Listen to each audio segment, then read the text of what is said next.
Well, the threat of a lot of those severe storms has gone away, but the heat, that's still hanging around. And the humidity too.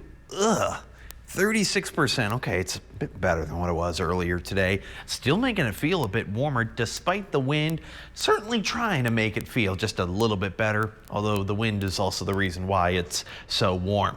You think 94 is bad? Ooh, check this out. Pecos up to 103. What? 102 in Presidio, 101 in Big Bend and Carlsbad. Lots of 90s across much of the Permian Basin, and then some of those upper 80s along the higher elevations. Okay, how come they get the nice weather?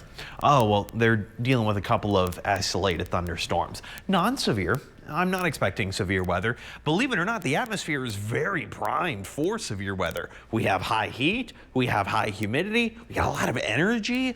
So why are these not really doing much? Well, it's too hot for a lot of these storms. Storms like it to be around the 70s and 80s, not so much the 90s.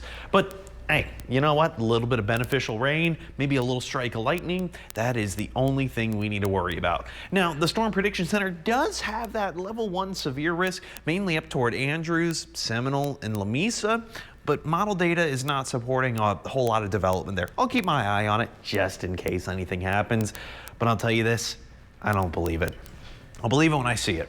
By the overnight hours, well, here's the problem with the high heat and high humidity. It's going to be pretty warm during the overnight. It should be around 68 degrees overnight. We're going to be in those low to mid 70s instead. All right, it's not the end of the world. It's not great either. What about the afternoon? Well, you know what? I do have those strong winds maintaining their stance, not just tonight, but into tomorrow afternoon. So we stay into those 90s once again. Not as hot, lower 90s.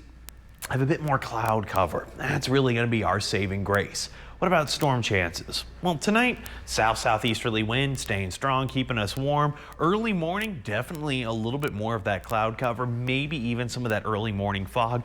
Not really showing a whole lot of it on model data, but you know what? I can tell you this right now, with the high heat, high humidity, more cloud cover, I can guarantee maybe at least some early morning patchy fog. So keep that in mind.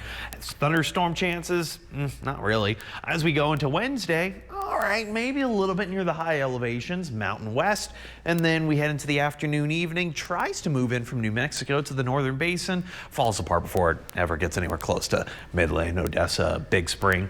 So what can we expect as we push through the rest of the week? Maybe some cooler temperatures, okay? Not immediately though. We're gonna stay on the hot side. Low to upper 90s for the rest of the week, but then by next week, we actually cool down a little bit. Maybe some better storm chances. We'll be watching it, but I'm looking forward to the 80s instead of the 90s. But that's just me, Jolena. Oh, I thought we were never going to get out of the 90s. Thank goodness. Well, after Netflix.